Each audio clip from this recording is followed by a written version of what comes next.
on this computer. Here we go. Okay, very good.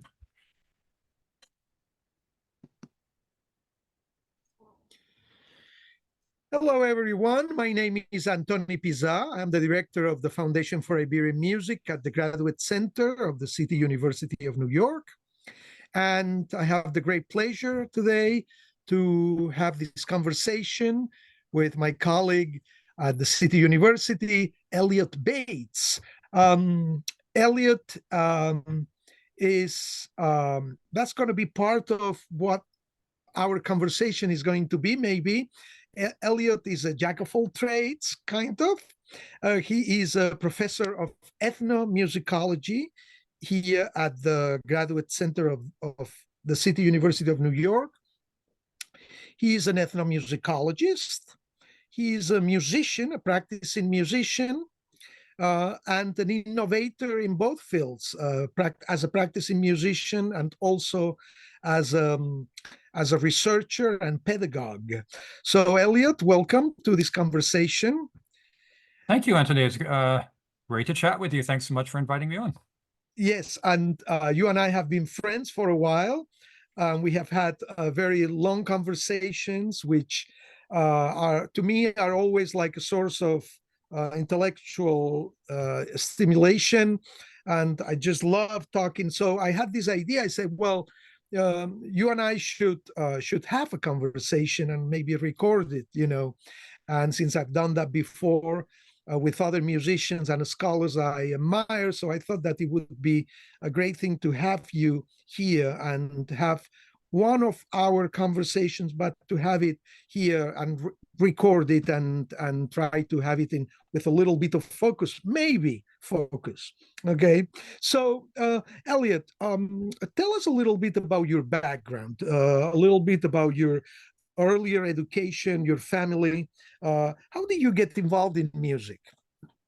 I grew up in a at the time, it was an unincorporated space called Goleta, which is kind of next to Santa Barbara. It was a very peculiar place to grow up because there's really no place there. There's no source of local cultural identity in a sense. There was no town center or anything like that. That was a commons that would bring people together, which was interesting. I think actually probably has influenced a lot of my interest and thoughts about cultural geography, actually, having, not grown up in a proper city with that's proud of its cultural heritage or something like this, growing up in a place where it's all, it's miles of commutes to get to the nearest store where you can buy a gallon of milk.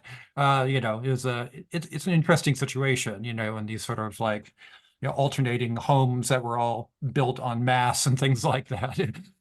So I started playing piano, I think, at age 4. My mom taught me at first, and then I had a sequence of piano teachers. It was just something I kind of did on the side. It wasn't really a major focus. But I stuck with it for some years. And when I got to university, I actually enrolled in the physics program at UC Santa Barbara. For various reasons, I needed to no longer be a student in the physics program and had to find another major to pursue, and ended up, well, I'd been taking these piano lessons at the university on the side and also kind of interested in music composition a little bit. So I switched over actually into music composition and ended up getting my undergraduate in that. In the same time, also, just during an undergraduate class, first, encountered in a sustained way the music of, Egypt, and then Turkey, and realized actually that their piano wasn't really my affinity instrument so much.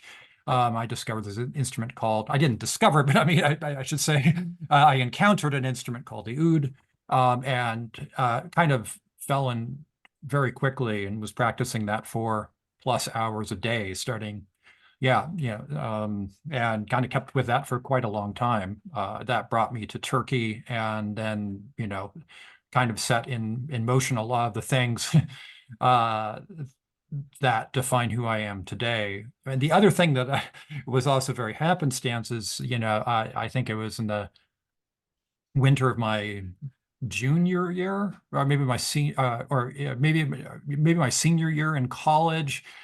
I had a band and we were trying to get a gig. And in order to get a gig, we had to have a demo.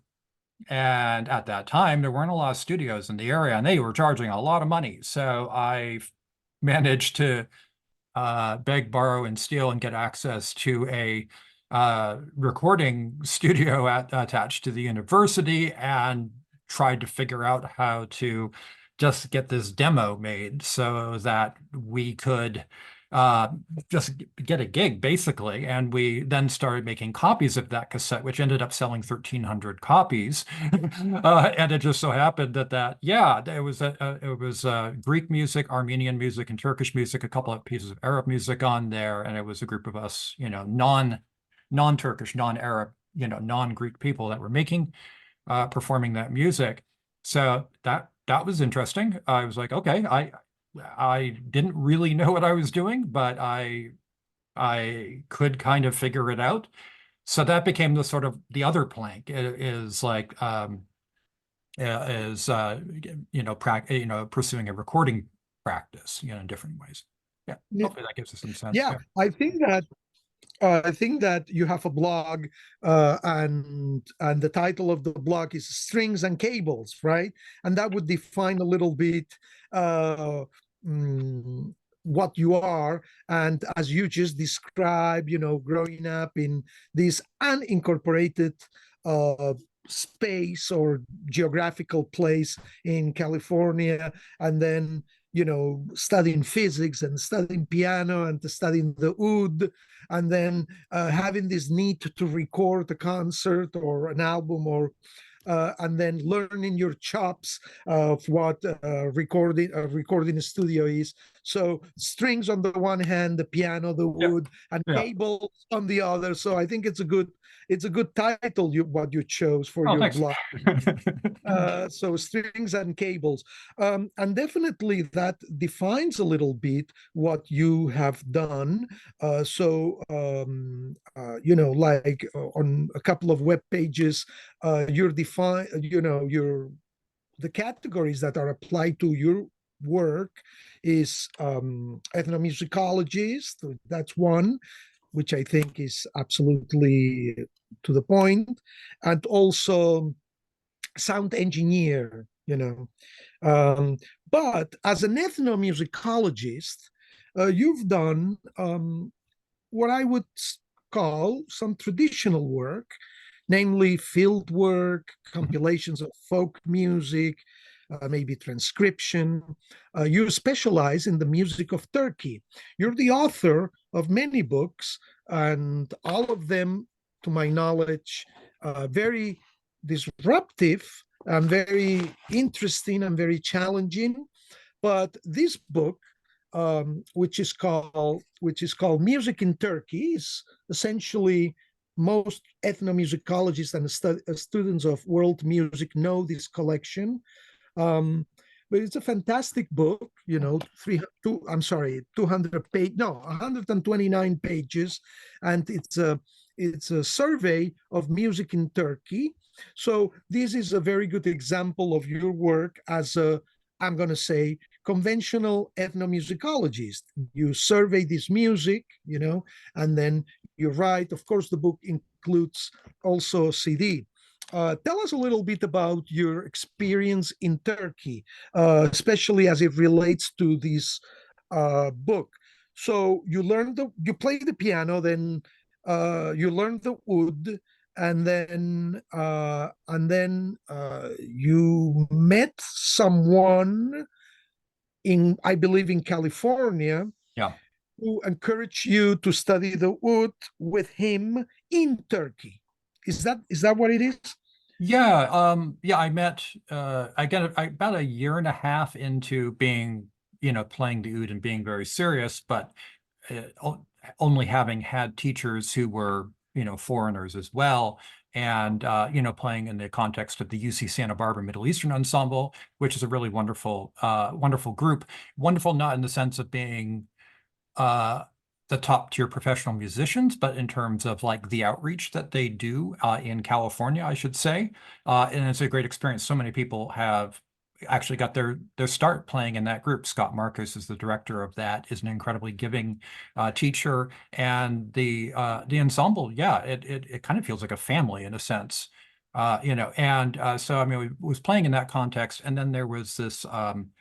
I found out that there was a group of Turkish classical musicians coming to perform at UC Santa Barbara, and I went to the concert, and it was the most amazing concert I had ever heard of, instrumental music.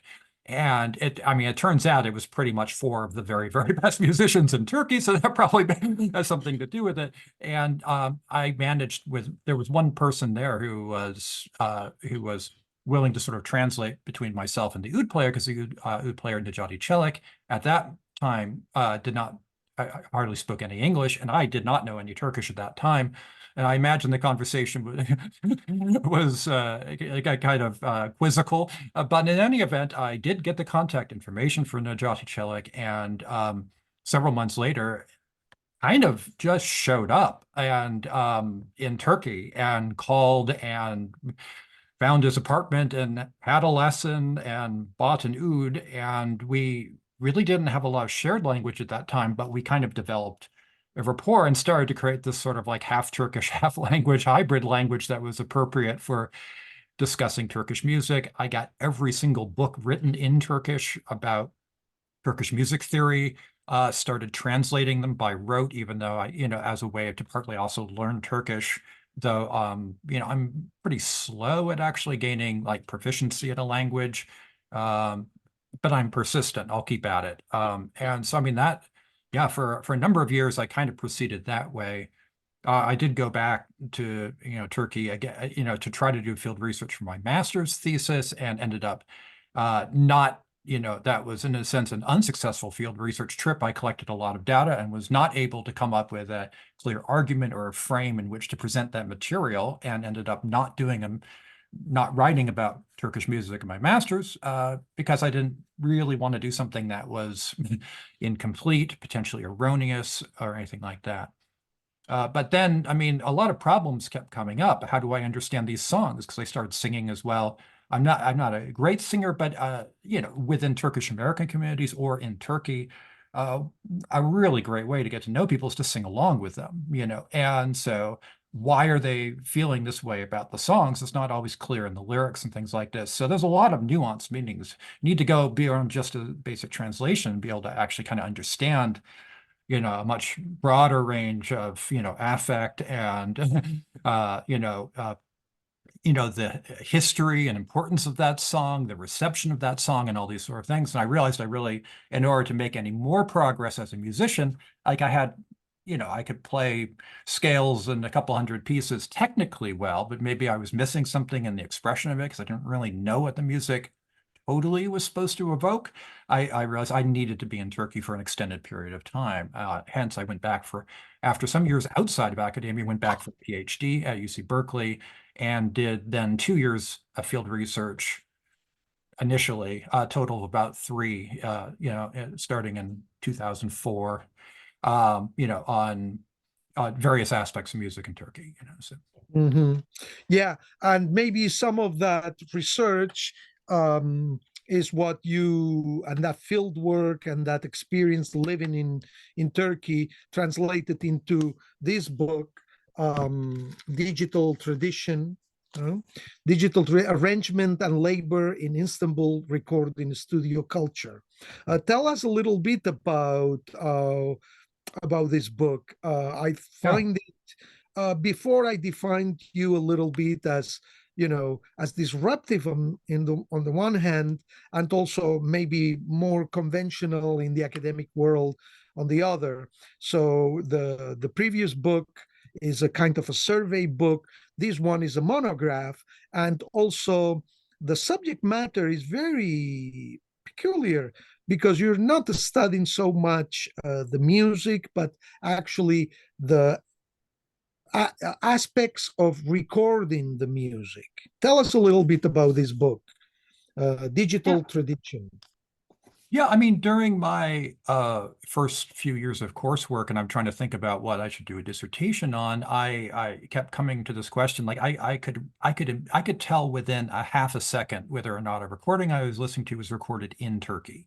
I'm like, I don't know why. Like I just recognize it immediately. And that's kind of strange, right? Even if it was a Turkish group that recorded in Germany, it wouldn't set off the same thing. So I could tell that this was a Turkey-produced recording. And so it's a very naive question. This is not a sophisticated question, please understand. But I realized that, okay, that could be a launch pad to better questions. So I wanted to see what's happening in Turkish recording studios, uh, what kind of equipment's being used, what are the acoustics, but most of all, what are the sort of performances that happen there, both musical instrument performances and how audio engineering and other sort of trades, how those are performed in the spaces as well. And at the time I was doing this research, there really was only one full-length recording studio ethnography that, I mean, one that had been written, Luis Menches, Sound of Africa, that looks at the production of Zulu-ness in a recording studio. Interesting book, and though it didn't necessarily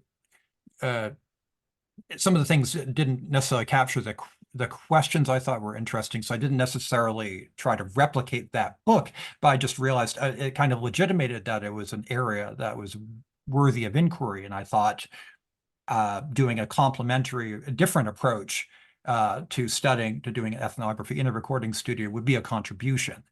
And once I got into the studio scene, I learned, so many interesting things. And things that actually most Turkish academics at the time were unaware of because they didn't go into studios. And in fact, I was strongly dissuaded by senior Turkish academics. Why do you go to studios? That's commercial music. That's not real music. And that was a bit of a problem. But I met some younger scholars, up and coming scholars like myself, who are PhD candidates who they encouraged me to actually do the ethnography the way I was thinking of because they felt that it would be a contribution. It could legitimate that approach and that whole entire arena of study of like understanding not exactly just creative processes, but the social dynamics of studios, how to situate studios within a broader history of labor in the country, and other aspects like that. And also a lot of debates that we have. I mean, we have, I should say, that people in various scholarly communities and also in public culture have about what is Turkishness, what does it mean to be Turkish? We're being called into question because there was a lot of recordings being made of music in languages other than Turkish. And these were not necessarily political or as an affront to the state. That's not really why they were being done. They were being done because there's many linguistic communities. And again, that music was not being well documented either. So I felt a sort of double imperative.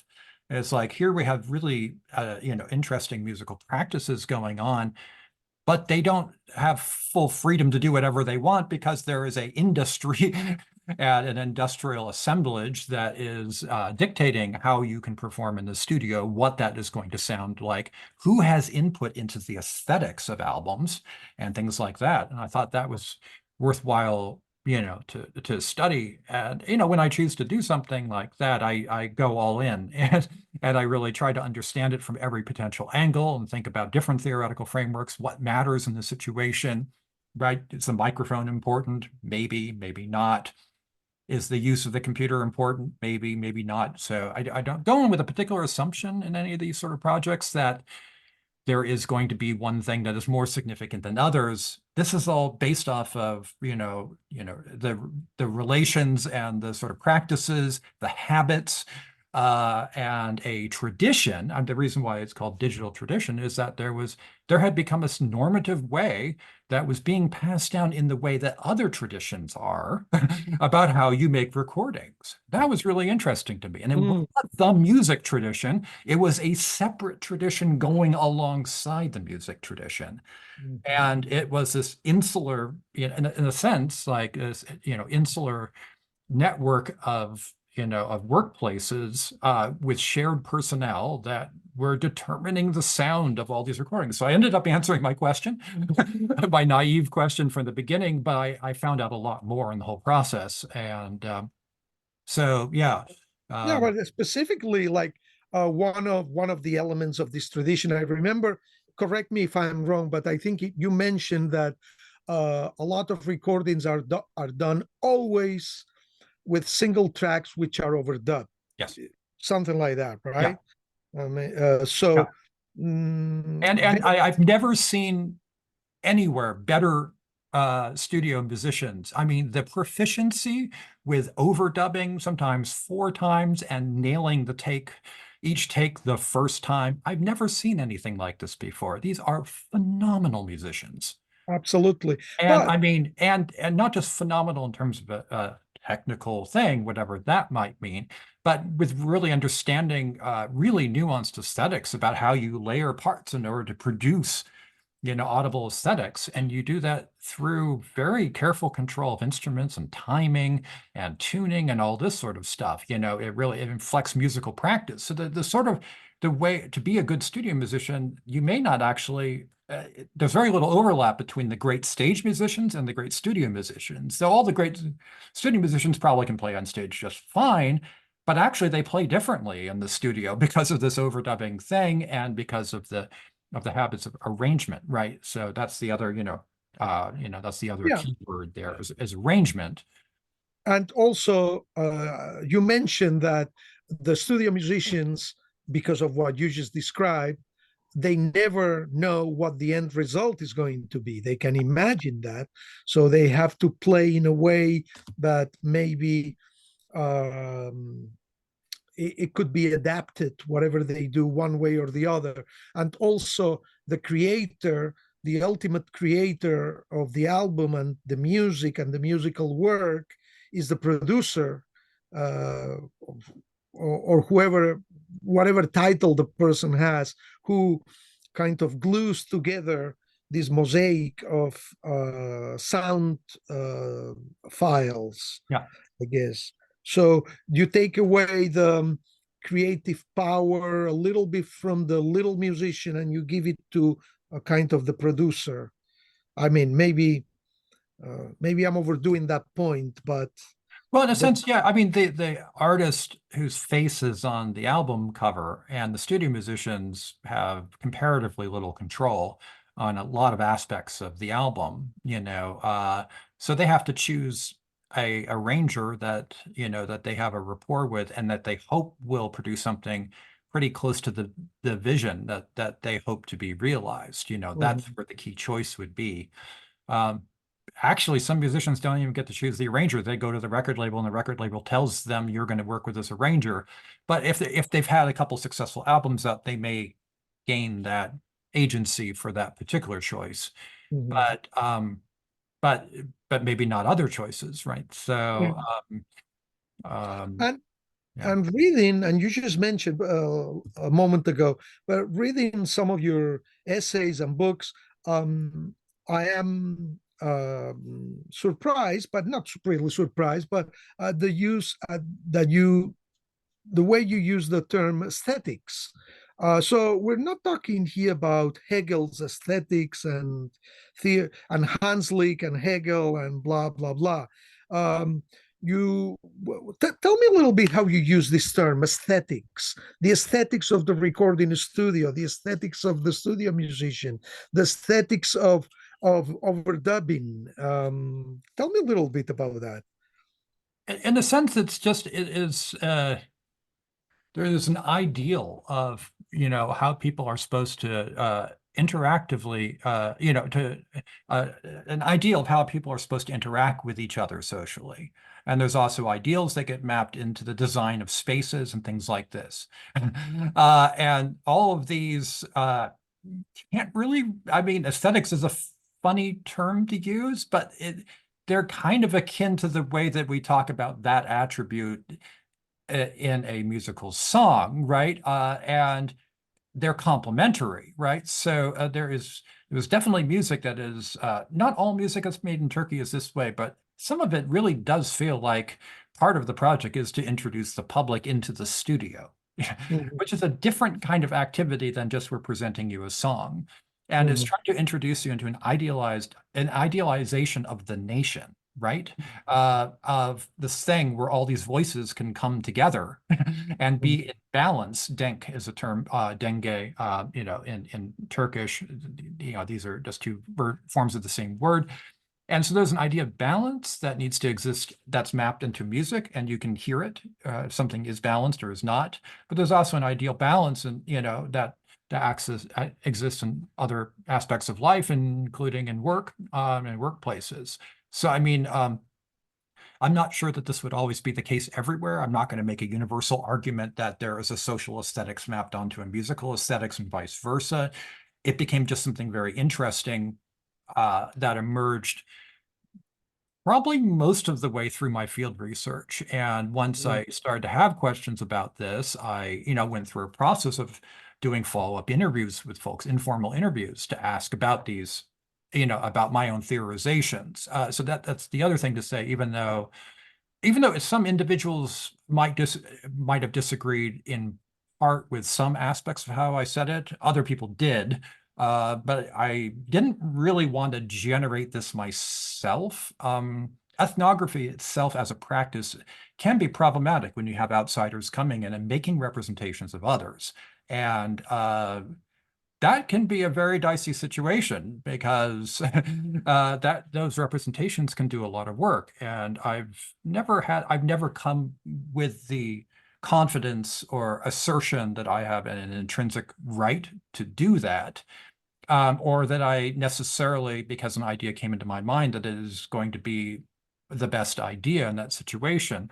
So I would test these intermediate theories, in situations just to see whether or not there was any resonance, with how other people were conceiving of it. So in a sense, every sort of theoretical move that I make in this book, even if it's using English language terminology, is supported by several, not necessarily all people in the studio that I worked with, because like any place, there's going to be disagreements about things. I mean, in our music department, the graduate center, there's disagreements about some of the same terms. So, I mean, we expect that to be anywhere, right? So, but nothing is made in isolation from it, right? So, Mhm. so I kind of go against a certain fieldwork and ethnography norm where you treat the field and the laboratory as these two distinct spaces, right? You collect stuff from the field to bring back to the laboratory to analyze, churn through it and come up with theories about it. I wanted to break down that distance and that separation as much as possible. I mean, obviously, I ended up writing some of the writing labor was happening, in the United States or in England or whatever. Yeah. But to the extent possible, I wanted, the theory to be in dialogue with ongoing conversations I was having with people in Istanbul, and not a separate activity, if that makes any sense. Yeah. Yeah. And also, okay, we've talked so far about your work as a scholar, but I would argue that your job, your work, the many things that you do, they really don't have clear borders, which I think is one of the interesting um, and more disruptive aspects of your work, and everything is very fluid. But we talked so far. We talked about your mostly scholarly stuff. But you are also a practicing musician. We also mentioned that you, as a young student, you play the piano. Then you move on to the wood. Then you have performed in different venues with synthesizers and electronic beats. And tell us a little bit about your what would be considered creative work. Although for someone like you that is not creative versus scholarly, it's all kind of the same. But tell us, you know what I mean. Yeah. Tell us a little bit about your creative work. I mean, there's kind of been a few different things I've done over the years. Like I mean, when I was playing oud, I did play in a lot of bands, or groups, however you want to call them, ensembles, and kind of led several of those starting, I don't know, 25 years ago or something like that. And even during my field work in Turkey, every Thursday night, I had a gig at a meyhane, an underground restaurant in Istanbul. And I was performing, it was a 6-hour gig. performing Turkish folk and light art music for Turkish patrons, but with a group of other Californian-based musicians or California-born musicians, right? So that was a rough gig. I mean, because there's some very, very critical audiences, and of course, we're going to make mistakes, but we ended up developing a really cool rapport, and it was great. I mean, it was often humiliating, particularly when I get critiqued for my mispronunciation or for not quite getting the feeling of songs. But just chalk it up to experience, take notes of it, try to do better next time. So I've done a lot of performance of that, of Turkish repertoires, I guess, over the years. I also played oud in sort of less conventional settings. I played with a few like sort of rock or, indie bands or whatever you want to call it, and have toured in that capacity, which it's a very different kind of thing. Did a lot of European tours, some years ago with a UK-based group called Current 93. And more recently, I've been doing a lot with modular synthesis, particularly since I'm doing a couple of books about it right now. And I did study synthesis even going back to my undergraduate, and I studied electronic music. That was actually half of my degree for my master's. And I've kind of continued to do things related to that. So yeah, the modular synthesizer is a very peculiar kind of instrument because it's very unstable, unlike the oud, which has very clear bounds. Maybe you change the strings, but other than that, it pretty much stays mostly the same. But modular synthesizers, you have different modules that do things. You connect them together with cables, but if you don't like the way your instrument's configured, you take out modules and put different ones in. So the instrument's changing all the time.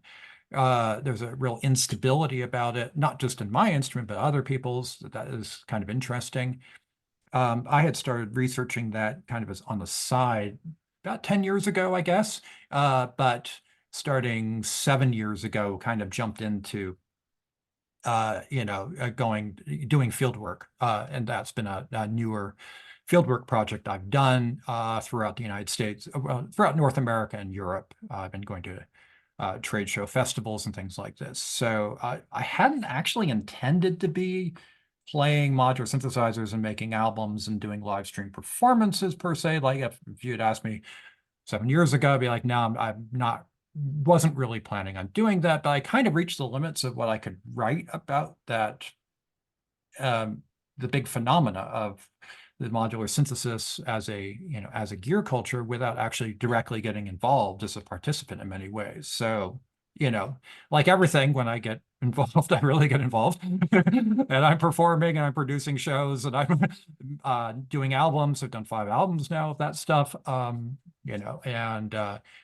to be clear, I'm, for the books I'm writing, I'm not writing about my albums. That it's for someone who has performed so much and records so much, I don't like to actually write about my music making per se. That's kind of a topic I've decided at some point for whatever reasons is off limits. I'm much more interested in seeing what's going on, other people's interactions with instruments or technologies or things like that, and documenting that.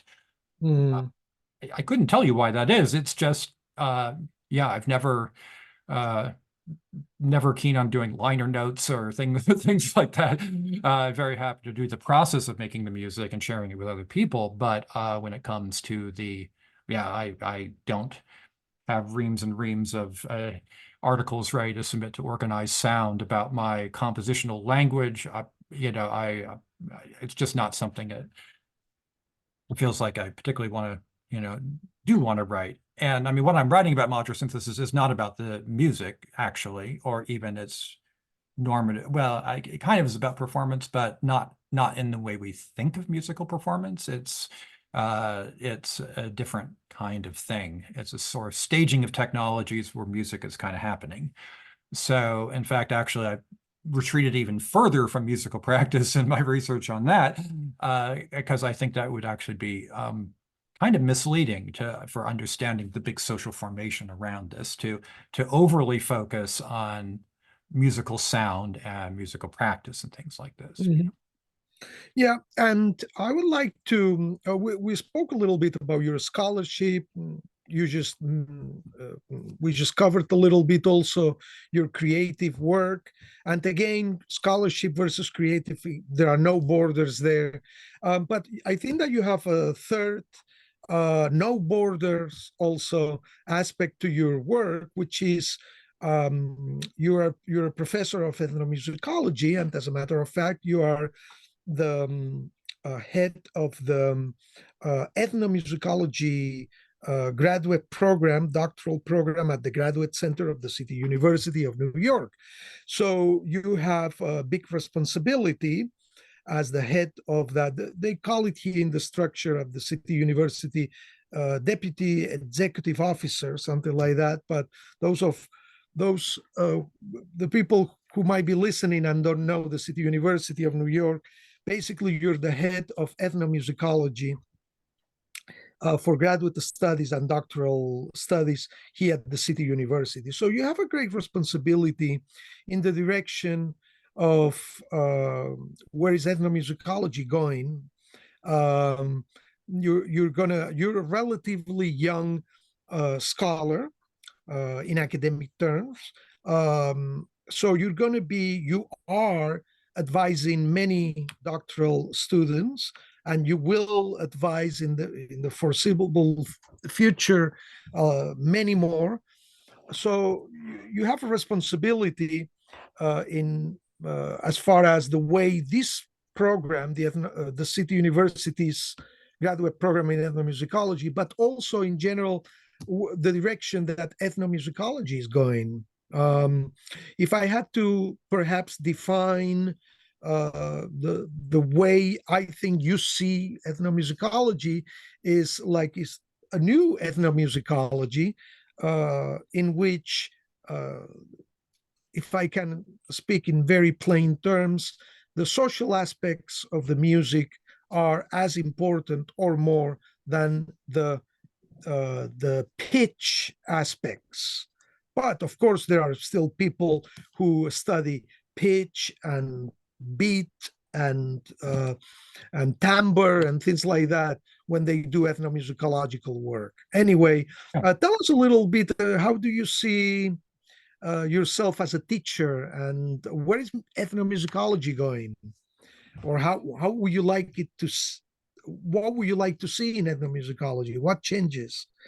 I guess Maybe. as, I guess as a preface, I think most of my work maybe could be categorized as infrastructural, and it's not just in studying like infrastructure of cities, though it actually is writing about architecture and dancing about architecture and writing about technologies or whatever. But I'm kind of asking for a bit of a timeout because there are a lot of claims that are made about music attributions, like it's the performance of a nation or things like this. People make very large claims and they situate that in a musical object or in a musical performance that produces those effects, supposedly. And rather than saying that that's right or wrong per se, I mean that's not, it's kind of hard to prove that because it's a theoretical move. Anyways, my what I'm trying to pry open is, wait, before we even get to that song happening or that performance happening, there's a whole lot of other things going on, right? There's a whole material culture that we have that's up there.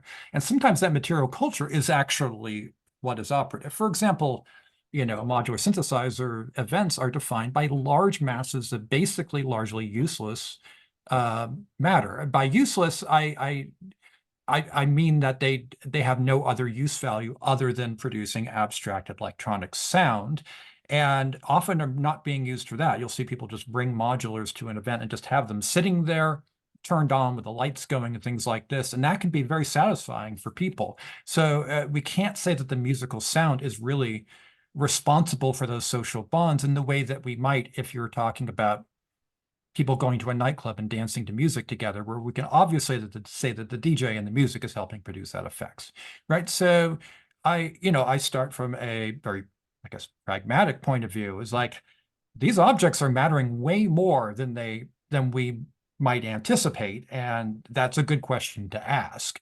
And what kinds of questions does that bring up? And actually, And my process to doing that, and this will get into my teaching, is I do think about every single possible way that I know that we could start to answer these questions. So rather than jumping into it with, oh, I'm going to say it's an object-oriented ontology and thus objects have agency or whatever, which would be one ready-made theoretical framework that one could use.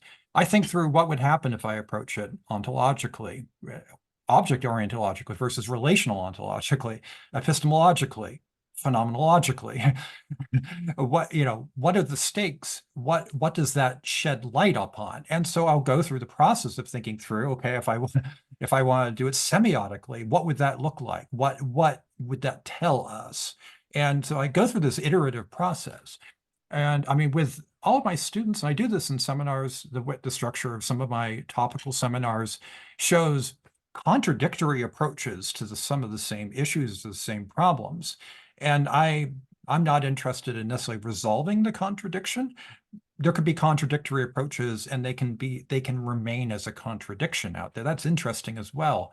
But I want what I think the best scholarship comes when you get the sense that the scholar thought through alternatives, and the answer that they provide you, the frame that they provide to you, is the best or the most sensible or the most narrative or explanatory, whatever it is, of the various options that would exist.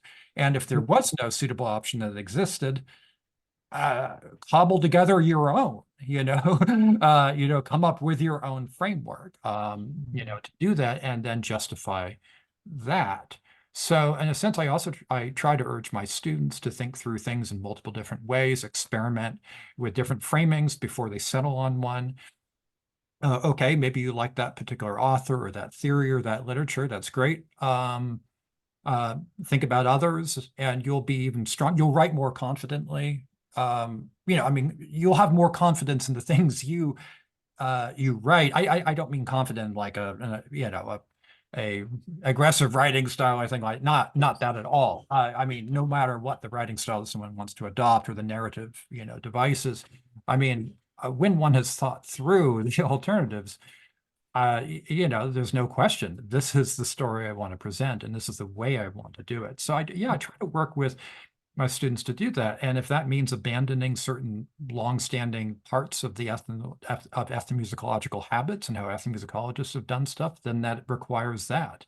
If it requires going to a certain approach to anthropology or cultural economics or cultural geography or, in my case, science and technology studies, I found was a field in which the sort of problems I was trying to look at, people were experimenting with methods, experimenting with theories, and experimenting with the relations between methods and theories. And that for me, makes that field especially exciting, especially fruitful, as a way for thinking through that. So we could say maybe, correct me if I'm wrong, that you are trying and you actually do open classical ethnomusicology to sonic studies, science and technology studies, sound engineering studies, maybe all those stuff, all those things, right? Sure. Yeah, and again, the point is, it gives us a wider variety of ways of understanding the relation of people to music, or understanding the relation of people to, all the worlds of everything created around music, from its businesses to its material culture to its iconography or whatever it is, right? So it's not so much saying that more classical approaches to ethnomusicology are wrong. It's just it gives a broader set of possible approaches that we can use. It may end up being in a particular case study that, in fact, everything that we know from a particular period of ethnomusicology is exactly the right way to approach that particular repertoire or that particular cultural milieu where people are doing stuff. But it may not be the most expedient or sensible way in some situations. Hence, and there are other things, other ways in to this. Yes. I mean, I go to these big trade shows like the Audio Engineering Society or NAMM, North American Music Merchants. 140,000 people are in this Anaheim Convention Center. There's instruments everywhere. It does not look anything like anything we've ever read in an ethnomusicology article, let's just say. Okay. What's going on there is And very, it has very great peculiar, right? influence, and it has a great influence in society, It in the has a way we listen huge to music, influence. the way And we experience it music. Yeah, determines the material culture that is available to musicians worldwide, right? It is massive in terms of its influence. Not my favorite event to go to, but I figured, really important meaning making and material culture crafting and ideology forming and all that is happening there, whether we like it or not. And it's going to inflect everything, to some degree. So I think it needs to be studied. And we've only sort of hit the tip of the iceberg in terms of that. But, I'm hoping again to yeah, open up new potentials and new possibilities, more tools to exactly. use. And, Yeah, whether it's for my students or for people who read my work. And I love to see alternative approaches that people take to similar topics to what I do. That's very exciting. absolutely. Yeah, So it's really cool. Yeah. in kind of closing, because of course there is no end to the things that we could be talking. We're back at the beginning when we were saying that your blog has includes the words strings and cables. So those cables are very important too. It's not only the strings. Right. That Right. technology, that material culture that you spoke about, that is actually shaping the way we experience music. So I think that we covered you as a scholar, as a musician, as a practicing musician and creator, also as a pedagogue. And I think this is a good moment to kind of close Right. our conversation. Just to finish, what are you working on, and when are we going to be able to read it or maybe listen to? Later today, we are submitting the final version of the manuscript for a book called Gear, Cultures of Audio and Music Technologies. Bravo. I co-wrote, not co-edited, but co-wrote with Samantha Bennett, Australian National University. That's coming out at MIT Press, hopefully at the end of 2024, but as soon as possible.